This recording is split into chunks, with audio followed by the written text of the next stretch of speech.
Oh yeah, so when will the people start hearing? Like you'll just we're not doing it now. This is just us. This is just for us. Oh, they're not listening to the podcast. No. They're listening. They're here for the show. Yeah. Oh, so we just look like a few losers in the corner, or at least we're laughing, so it looks like we're having a good time. I was like, okay, we're doing a live podcast. This will be cool. Oh, okay. That's why we wanted you to come earlier. I didn't even understand. Okay. Now I get it. Like, I actually said to him, it'd be cool if they could all hear us do the podcast. That'd be fun, but we can't. Because I was going to do that before. I was going to do like, we were going to do like an afternoon one. Like, we were going to do a comedy show at night, and then people come over, the same people come, and they watch that comic I had brought in. And they have like a hangover show, and you drink beer and clam and Caesars. Yeah, we'll eventually want to start doing it like live podcasts, but you need a bunch more equipment to do that. Yeah, it seems like you already got enough right now. Holyshit.com. It's just little stuff. It's little stuff here and there. I was okay. Now, these earbuds are awesome. So this podcast will have this like light music, and they're like mingling in the background. I love it. Yeah. Oh God. Yeah. It's going to be great. Yeah. So we're going to do it, and then we're going to post it later on YouTube, and we'll share it, and you'll share it, and everything. Boom. It'll be Sounds great. good. Okay. This has been a process. Oh, I know. And I get scared if you get someone like who's busy and mildly famous, and you're like, oh, sorry, and that never recorded. So I started off like just recording them on an app. Yeah. And then like it was like cutting out, and I didn't even know what the person was saying. And they'd be like, oh, and then I couldn't hear anything. Like, and it was a crazy night. And I was like, shit, don't even know where to reply with that one. And then I don't want to be like, hey man, do you mind redoing that on your busy schedule? Mm-hmm. So what's your podcast called? Tick with a side of Tets. So Tedarenko, who would have played, and it's not Tits. It's like Tick is my nickname, TIC, and then Tets is Tedarenko, who would have played Zone 8 with Nathan and all together at SAS First, the other Joey Tedarenko. So, and I said side of Tets because I never knew when he'd be around. So is it like a comedy podcast, or is it a hockey podcast, or is it just a whatever? It's both. So I didn't want to pigeonhole like just comedy, just hockey. So. But I've got more hockey connections than I do comedy connections. So it's sports heavy, I guess. Well, that's kind of what our podcast is. It's just whatever. We just talk about, it's like almost like Seinfeld. We just talk about nothing. Perfect. That's what I like too. Crushing beers on a Saturday night. And what did you do? And I like doing other people's podcasts because then I don't have to prepare anything. I don't have to have any equipment. And then you have to, whatever the questions, then I just talk. So Well, we're not real great at being prepared with questions. That's why we talk about whatever comes up in conversation.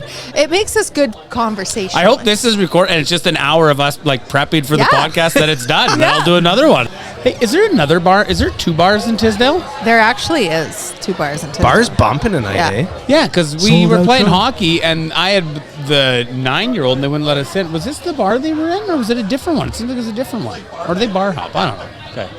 Good job on 2 bars.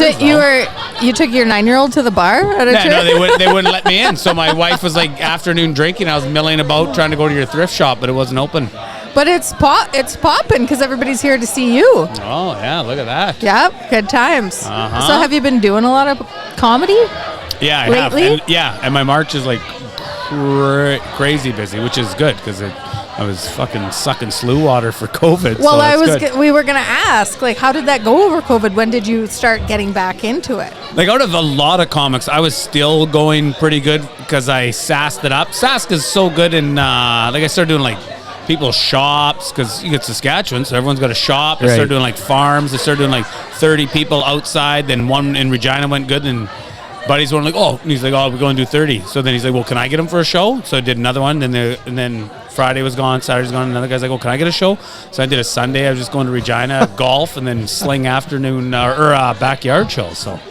And then Zoom gigs. God, those are fantastic. I was going to ask you. Those are going to suck. Like, how do you even get into it when you can't even see and your crowd? You don't even know if they're laughing. Some of them would put their video on, and it was rare. And then they wouldn't even have their volume on because there'd be feedback. So literally, I'm just talking into a computer screen, hoping the Wi-Fi is not cutting out. And I'm just like, wow, what a weird hour this would be. Like, and then I get an email later, like, hey, where were you? Fuck, that'd be the worst. Yeah, so you just Did you ever have anything like that happen? No, they all went pretty good. And then I got like really busy with them. Like, say you do one it'd be weird things. Like, say you would have April, like accountants all have their parties. They blow out, they're done, the tax season's done. Yeah. So I did one Myers North Penny and it went good, like say Calgary branch, and then they let Edmonton know, and then Leduc know, and then it kept like branching out, and then I'm in Brandon. Well, I'm in my parents' basement actually. And then I ended up doing like a gazillion of these Zoom gigs like in April for all these accountants. And now I'm doing like 2 or 3 a day. I was like, this is the most money I've ever made. Really? Yeah. So it went from like, people like, are you going to be homeless soon? And then I just let it bite my tongue. Like, actually, things are going really good. And zero travel, man. Why are you doing them out of your parents' basement? Oh, I live on an acreage. The sketchiest Wi-Fi ever. No Wi-Fi. And I've got 4 kids running around, but I don't know. I think my dad talking is the worst because he's on the phone constantly. Guy doesn't text. He just talks full blast upstairs like, well, Murray and Imperial, Jesus Christ. And I was like, I'm trying to do a Zoom gig while Kenny's full blast upstairs. Yeah. Do you ever have your family members or friends on your podcast?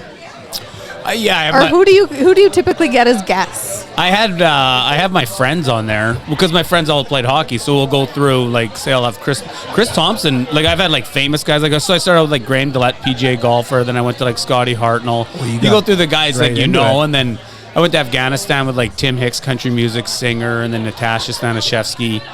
And then I had like Chris Thompson, who's just a buddy of mine, but played a bunch of pro. But he's a huge asshole. So and he was known as like the biggest asshole in hockey. So that's how we built that one.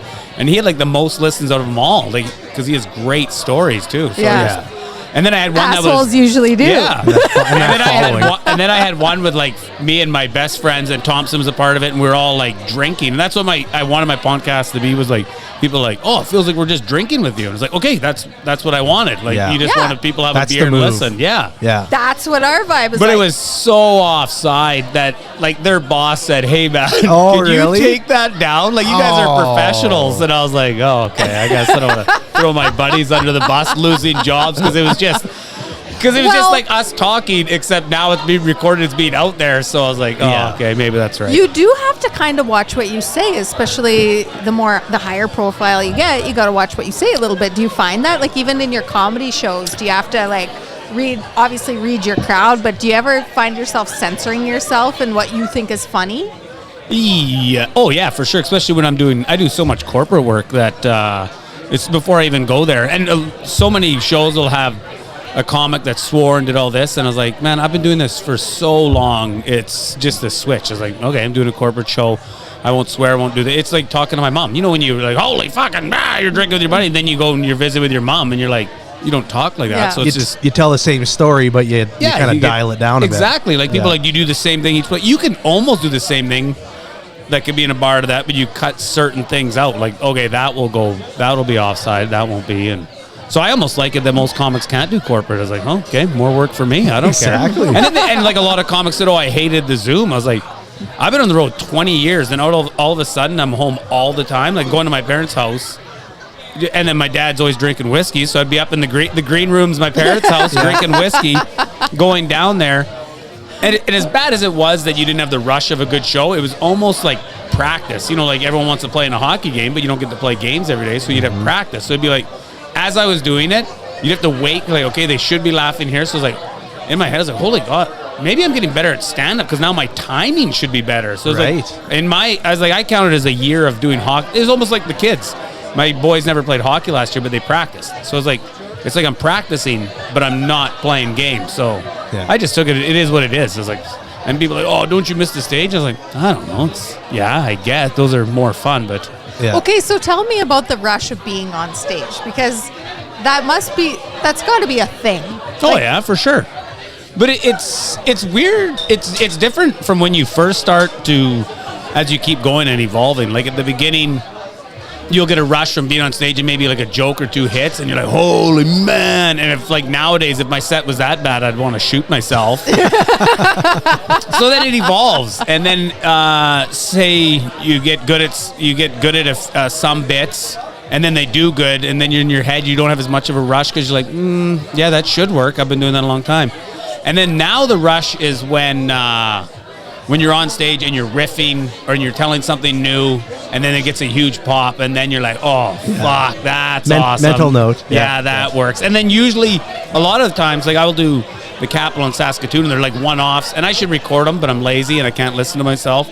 So I'll do ones where I'll do like a whole new hour, and then I'll be like on this fucking cloud of like just finding avenues, and then I'm being done, and I was like, well, I don't know what I said that night, but I feel good. Like that was fun, but I was like, You don't listen to yourself back? never. Why? I hate, if I listen to myself, I'll want to quit. I had Just for Laughs in my second year, and we had Jimmy Kimmel wanted us on, and he wanted this certain bit.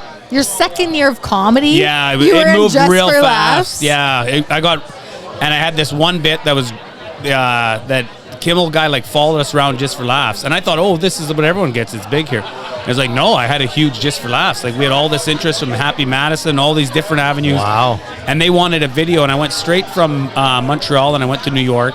And you can feel out the crowd, Kimmel wanted this certain bit, and I was like, well, it feels like I'll have to force it on this crowd because it's a high energy, and it just felt like a mellow Wednesday crowd in New York. So I like recorded it, and like I watched like 2 minutes of it. It wasn't even. It was like, oh, I can't send that.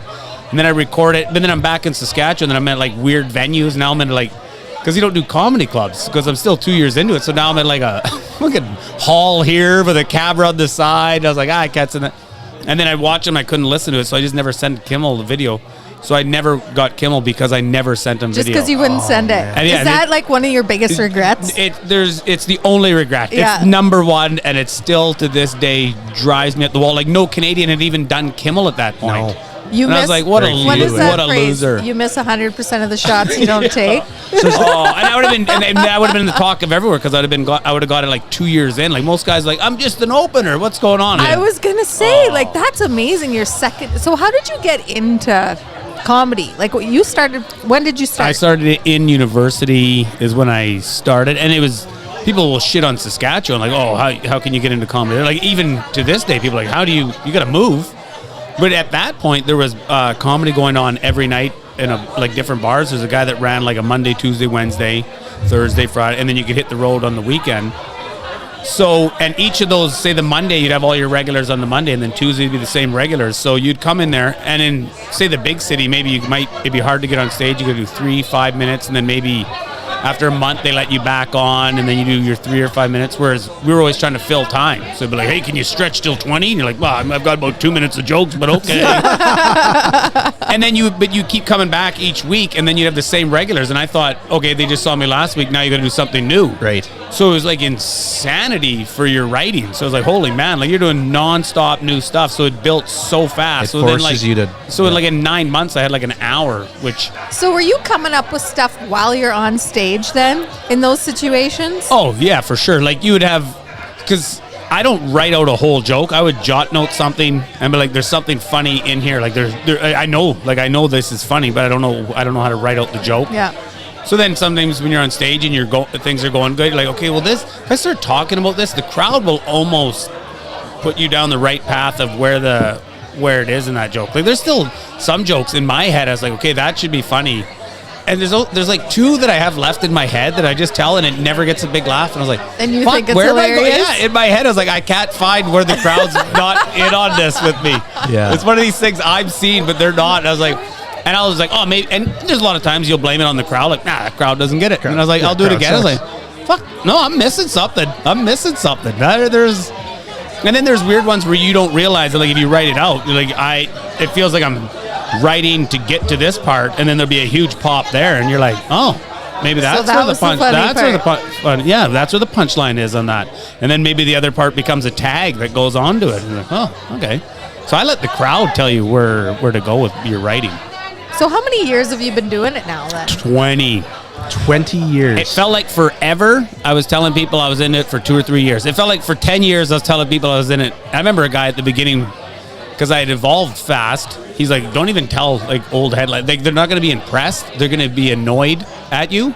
So and I get that too, because if a young comic is doing really good and they just started out, it's like, fuck. Yeah. But wait, the hard road's coming. These are easy crowds. So I was like, I get what those comics were telling me now. I thought they were old bitter guys, but I was like, oh yeah. I was like, oh, because you're doing a crowd to young people. So like when I started out, young crowds were easier for me with an old headliner, because maybe they couldn't relate as much. So I was like, right. in my head, I would, but I always work solo, so I don't get bitter yet, I guess. So to you, what are the tough crowds now? Like, what's a tough crowd for you now? Oh, so now, yeah, so I tough don't do a lot. demographic. I did a Christmas part, or like December 28th, and it was all like 20-year-olds. And my daughter's 20, and I was like, holy shit, I can't imagine. So some of her friends there, and I was like, and then I used to do a lot of colleges. Like I did American colleges for 9 years. So I got there and I was like, holy shit. And I'm on stage and you're just like, you're going through your thing like that. They won't relate to that. They won't relate to that. They won't relate. And now I'm like trying to talk about anything that's like, it's like, I don't have a TikTok joke, but I know that's all they're into. I gotta, like, what are they talking about here? And then I was like, okay, sex. Everyone relates to that. But then I remember at the beginning, like, oh, young people don't want to hear dirty sex jokes from old people. I was like, fuck, am I old? No.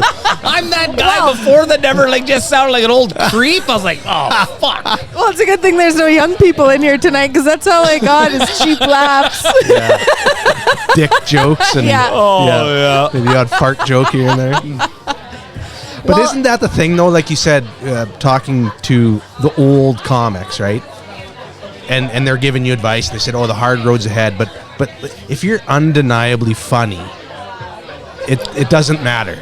Oh, right? yeah. Like you can see it when they're at any stage with certain people. They're just the way they are on stage. You can just see, you're like, holy shit. You can just see the potential. Like even in a young guy, like they'll do it and you're like, oh, man. Like, because some guys are so polar opposites. Like my favorite comics are guys that aren't like me. Like I'm a storyteller of this. Like I like the slow, like one-line dry guys, and I was like, but I was like, I don't know if I could have got work doing that. Like, say we're in this bar right here, like a nice small town sass bar that's, they're out partying like that. And I was like, you could do dry one-liners in here, and they're like, what the fuck is going on? Like it's like almost you're a product of your environment. Like it's like everyone's drinking here. Like you got to get in that drinking party mode with them. So it's like those people are like it's almost like called alt comedy, where you'll see like the weird, like a Thursday night crowd or something, or something in a big city where like, or it's Vancouver's like that lots, where you get like this vibe where it's just kind of mellow. And you're like, oh, that's one line stuff. If everyone's listening, you can like draw it out. And then, boom, hit them with a big joke. Whereas sometimes, if you're in a bar like this and people are talking, like, I can't give them a second to talk or they'll fucking lose them. I got to hurry up and get to my partying jokes here. Yeah. So. Well, it's, like you said, the alt comedy, it's like if you're in a bar and you're having one or two martinis and you're enjoying the evening.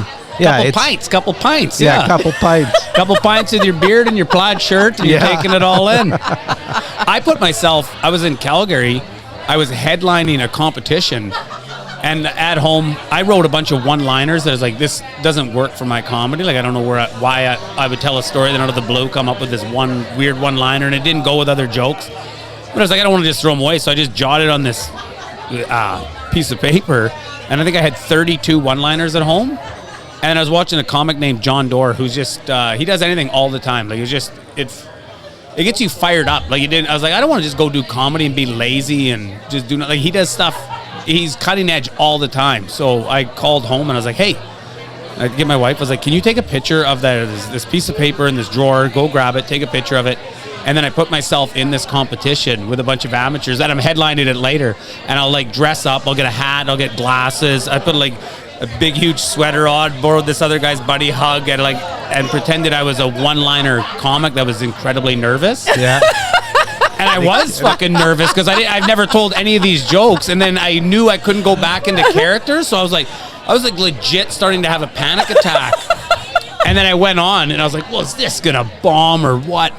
And I had to be so slow, and then the crowd like looks at me, and they're just like, holy fuck, is this guy nervous? And then I tell my first joke, and then I let it sit, and it's just quiet, and then I tell the punchline, and it was like, boom! And it just exploded, and I was like, woo! And then it's almost like I wanted to get into my excited self, and then I did my next one, slow again, and then pause, and then like, boom! And it was like, whoo!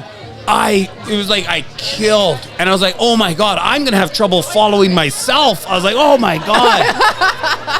So I told the guy, I said, say you can't, I'll say my last joke will be dishwasher, and then put in the rules, because they've got like 8 judges or 10 judges around the crowd that they handed out clipboards, and I said, say my last joke will be dishwasher, say you get kicked out of the competition if you say dishwasher. So I say dishwasher. Then it's like, oh, he's out. He can't say that. It's like, I'm out. So then later on, I take off my stuff. I headline the show. I'm sitting at the bar after, and people are coming up and talking to the guy who's producing this competition and festival. Like, hey, man. And my name was Carlos Pippen. I don't know why I picked Carlos Pippen. And they're like, hey, man, that's brutal. Carlos Pippen won this thing. And I got like all the bill things. They're like, best comic. And then I was like, oh. And the guy looks, he's like, fuck, man, this is Carlos Pippen. But it was magic in a bottle, because like I did it in Winnipeg after that, and it didn't feel the same. So I was like, well, I've probably done them 4 times ever, but it was never as magical as the first time. First time, because your nervousness was probably like authentic too, right? Super authentic, because I knew I couldn't even go into my own thing, because I was like, hey.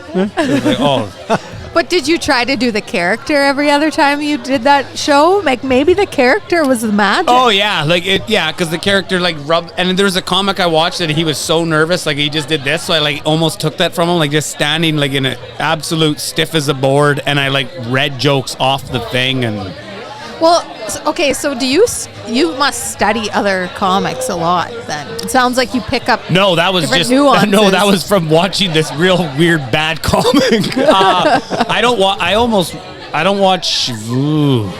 I'm not gonna say none, but I watch very little stand up. There's a few guys, as soon as they release it, I'll watch, like John Doerr, this Canadian guy. There's a guy, Mike Birbiglia. I just watched Jimmy Carr. He's a British guy, very offside, and I wanted to see how offside it was. Is great. But Norm Macdonald. Well, that won't be happening anymore. But Norm. Yeah. So there's only a few I really watched, and then after that, like people are like, do you just watch comedy after you're done? No, I usually watch murder. I usually go and watch some serial killers. Is what I'm into. Murder and war. War document. World War II in color. Oh, the greatest events is the better. Yeah. It's better than. Oh yeah. Yeah, that's good stuff. Well, what's the worst you've ever bombed? Do you have like an absolute terrible story? 2. Well, 3, I guess. 3. What's the first time you ever bombed, and how did it feel? Oh fuck! The worst one. Okay, so. It was like I was just started out. Like I mean, a month and a half, or like 2 months, less than 2 months, and I was a filthy bar comic. And then someone was having a retirement part or an 80th or something, and they just thought, they wanted a comic. But people don't realize, like, he just started, he's in bars, so I had no real, and I didn't even realize it. And I was like, okay, because I was getting $100. And I was like, I wasn't getting any money before. Like I was just going to the bar, getting 2 beers a show. So I was like, and what age was this? 24. Okay. So 23, 24. So I go to this thing, and it was like I tell a joke, and it's just silence. It's just people like sitting there. I was like, well. You're like, what? Oh, okay. And then another silent. And then I absolutely had nothing left. Like I was like, okay, now I'm just going to walk off stage. And I was like, fuck, I had nothing. I panicked. And I like blanked out. And then I was like, well, what? And I was like, and the only thing that could pop in my head was a street joke. And you can't do street jokes as a stand-up What's a street joke? Street joke is like anything that anybody would tell? Will tell, like an old recycled joke. But you can't do that as a stand-up. Right. If you're a legit stand-up, So a street joke popped into my head, and it was just the worst part, it was a super dirty street joke, and they were already like, what is this guy talking about? And the street joke was like, what's the difference between Michael Jackson and acne? And then it was like just silence, and looking at me, it was like, acne comes on your face after you're 12. And then I walked off, and my buddy drove the roster. Yeah. My buddy drove to me to roster, and so he's dying because he's like, that was the biggest train wreck ever. And the guy gives me the $100. I felt so bad, so I started giving him a 20 back. I was like, I feel bad. And then I gave him another 20, and then my buddy got his hand. He's like, that's it. Okay, no, you can't give any more money back. You can't get. So I took home 60 and 60 votes. And then I did. But okay, after that happens, then what is the conversation you have with yourself about getting back on stage after that? Then it gets you just say, okay, I can't do that. Like I can't do corporate shows. I have to do bar shows. But then after a while, you realize, okay, I need to make money. And a guy told me when I first started out, he goes, if you get clean, he goes, the sky's the limit for money if you're clean. Yeah. And I thought he was just saying that because I was doing good as a dirty comic, but no, it was the truth. Yeah. So do you have like what do you prefer? Like, do you like a good dirty show though? Do you find the laughs are bigger at a dirty show? The difference between a dirty, like I don't care if I have to be clean, but the difference between a dirty show and a clean show is a dirty show I don't have to think about anything and I can pick what I want. Like there's times where you can be doing a show that should be dirty, but it has to be squeaky clean. Like say you're doing a Christmas party and it's oil riggers, except you've got the high-end boss and you got those people. Yeah. So those are the people that are cutting this big check, and they've got a bunch of rig guys, and you're like, well, these guys want to hear dick jokes, but then you're just eating it for. You have to be incredibly funny as a clean comic and try to get them on board. Yeah. So that's, even though you know the show should go that way, it has to go that way. So I like. It isn't as much dirty or just, I like just being able to talk about anything. Like that's why this show I do in Saskatoon is I usually catch a real good buzz and just fuck around the whole time, and that's what I like doing. Well, this tonight is going to be one of those nights because these people, we first off we constructed a good audience. Yeah, it looks like it's a good audience. Well, we didn't really construct the audience. We put tickets for sale and it's sold out because everybody's so desperate for something to do. Everybody wants to laugh. Yeah. They want to come out. A lot of these people haven't been in the bar in a year and a half. You know what I'm noticing too from COVID is the crowds are becoming. They're better at listening, it seems like. Like I'm doing shows, which silence is golden. People are like, oh, it's like if the crowd's actually all quiet, that means they're all listening. Except if they're silent the whole show, no, that's shit. Don't get me wrong. But like I'm noticing doing shows where it's like I can talk and then I can bring it down. It's like, oh my God, no one's talking. This is the fucking best. This is the best right now. When they're engaged and they're hanging on your every word. Mm-hmm. I getcha. So where do you find most of your material? Just in everyday life? Yeah. You never know what's going to be fun. There's you just live life. Like I don't sit down and make an effort to really write. Unless there's certain things you have to do. Like Winnipeg Comedy Festival will give you a theme. So then you just make jot notes of like, okay, like this year they had one for outdoors, and I was like, oh my God, I've got a camping bit, so this is like a cheat year. So I just sent that one in. But then there's other things they'll give you different themes, or you do like a CBC debaters where they'll give you a subject that you have to debate, which is good, I guess. Then I'm not as lazy. Then I got to actually sit down and write it out. You get assignments? Comedy assignments. Yeah, and it feels like, so I'm doing the Halifax Comedy Festival too, and they want to know what our set is, so I have to write it in. And that's funny, I just told my wife, I said, this feels like fucking homework, because every other comic could sit on a keyboard and where I was like, oh man, I can barely read and write. This is going to be like a month fucking work for me. This is brutal. Do you ever hear any other comedians recycling your material? Has that ever happened? Not really. No. One, I'm such a if it would be, it'd just be someone from Sask that I wouldn't be on the show with, so they might be doing it. There was a close thing to a few jokes I had. There was one guy in Saskatoon but he got caught. Like he just started out, and then he was like, after a few times, like, holy fuck, is he ever good? Like, whoa, man, that bit's unreal. It was just, and then I watched Jim Jeffries. He was just doing like a famous comic. And I was like, oh my God, no wonder why. With a Canadian accent, dude, Jim Jeffries. No, he was Irish. He was guy. So he actually had and he wore like a leather coat and like played the whole Jim Jeffries role. And then I guess he would just handpick anything from when he wasn't like, so he wouldn't do it in front of me, but then you could just take him from anywhere. But I don't know, unless someone's gonna have 4 kids and live in Sask. And just, the thing is, all my stuff is usually just real life stuff. If you're a certain, you tell like, I don't know, I don't do like political thing or this or where everyone can talk about. There's maybe a drinking and driving commercial, because it's a commercial that was set like this, where I was listening to someone, but he was in a completely different city. Like, oh, look at us thinking the exact same premise, but I knew it wasn't stolen. It was it's the exact same thing. You get to the end. There's probably a lot of that in the industry where you just get to the same thought and same premise. Oh yeah, like there's some things that happen right there, and you know everyone's going to be talking about it. Like, okay, everyone will be talking about that. Well, and comedians think a lot alike because they're all trying to be funny, and you're trying to relate to something that somebody else is going to think is funny. So obviously,